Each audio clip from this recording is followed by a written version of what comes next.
Mummy जी, मुझे माहवारी आती ही नहीं। एमबीए की पढ़ाई पूरी कर चुकी तरुणा की शादी शिवांग के साथ तय हो गई। शिवांग और तरुणा एक साथ एक ही कंपनी में काम करते थे। तरुणा शिवांग से एक पोस्ट सीनियर थी और उसकी सैलरी भी शिवांग से ज्यादा थी। लेकिन जब शिवांग ने तरुणा को प्रपोज किया तो वो मना नहीं कर पाई।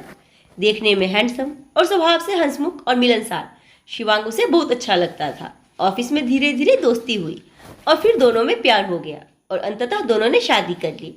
असली बखेरा तो खड़ा हुआ शादी के बाद।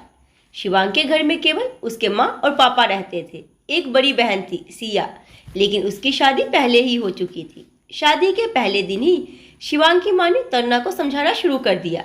देखो बेटा, जब भी तुम्हारी माहवारी आएगी तुम मुझे बता देना। हमारे यहाँ माहवारी में औरतों का चेहरा नहीं देखा जाता।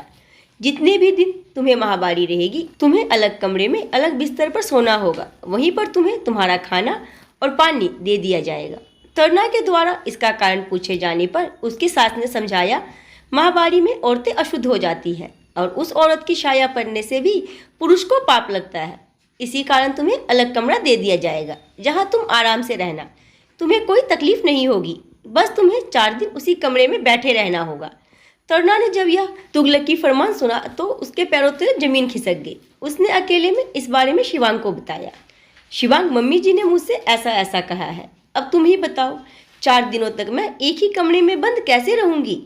कोई मेरा चेहरा भी नहीं देखेगा तो मैं ऑफिस कैसे जाऊंगी? शिवांग ने सीधे सीधे पल्ला झाड़ा और बोला, तरुणा, यह सब औरतों की बातों में मुझे मत घसीटो। यहाँ तो ऐसा ही होता आ रहा है।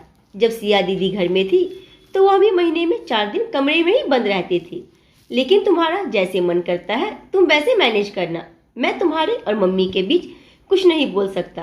खैर, शादी के 1 हफ्ते बाद ही वो लोग कुछ दिनों के लिए हनीमून पर चले गए।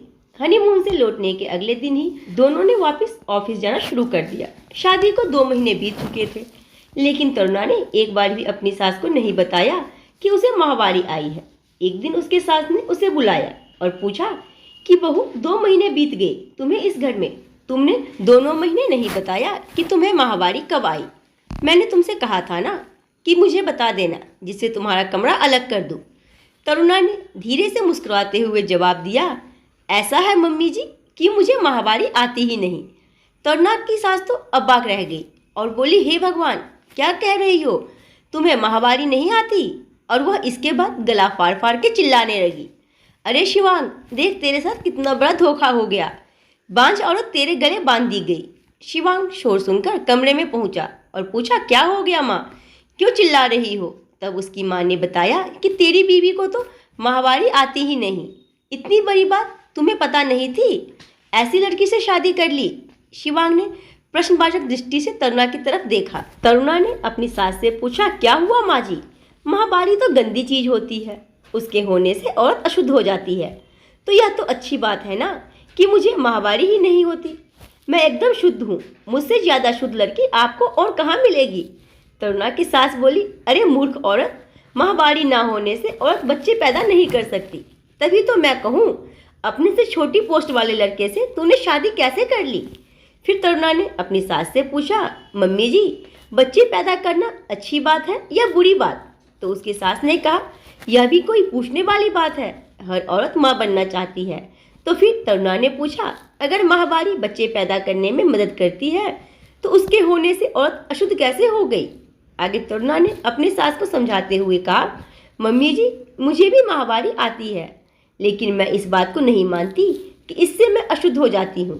यह तो एक प्राकृतिक प्रक्रिया है और आजकल तो साफ सफाई के लिए अच्छे किस्म के पैड उपलब्ध है जिससे कपड़ों पर कोई धब्बा भी नहीं लगता।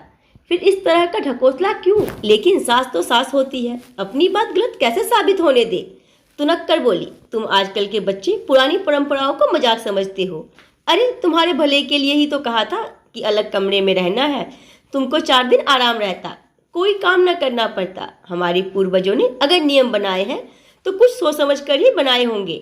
तरुणा ने उत्तर दिया, मम्मी जी, सोने के पिंजरे में रखकर चिड़िया को बासमती चावल का दाना डालोगी तो भी वह खुश नहीं रहेगी। पीरियड में मुझे भी दर्द होता है, जब जरूरत होती है तो मैं आराम कर लेती हूँ, लेकिन यह कहाँ की बात है कि मुझे जबरदस्ती एक कमरे में बंद कर दिया जाए और कहा जाए कि आराम करना ही है। अगर मुझे जरूरत महसूस होगी तो मैं खुद कहूँगी कि मुझसे काम नहीं हो रहा है, मुझे आराम करने दीजिए। बस रीति रिवाजों के नाम पर उल जलूल कानून मुझ पर न ला दिए। अब तरुणा की सास ने अपना आखिरी पैंतरा आजमाया और शिवांग की और आंखों में आंसू भर के बोली, देख ले बेटा, यह कल की आई लड़की मेरे साथ कैसे कैसे मजाक कर रही है। क्या इसीलिए मैंने तुम्हें लव मैरिज करने दिया था? शिवांग के कुछ बोलने से पहले ही तरुणा ने कहा, मम्मी जी, शिवांग कुछ नहीं बोलेंगे क्योंकि वह पहले ही कह चुके हैं कि वह औरतों के पचड़े में नहीं फंसने वाले। क्यों शिवांग, मैं सही कह रही हूँ ना? और ऐसा कहकर तरुणा अपने कमरे की ओर चली गई। शिवांग और उसकी माँ एक दूसरे के मुंह की तरफ देखते रह गए। इस कहानी के बारे में आप लोग अपने मुझे कमेंट बॉक्स में जरूर दें और कहानी पसंद आई हो तो वीडियो को लाइक, चैनल वीडियो को शेयर करना ना भूलें।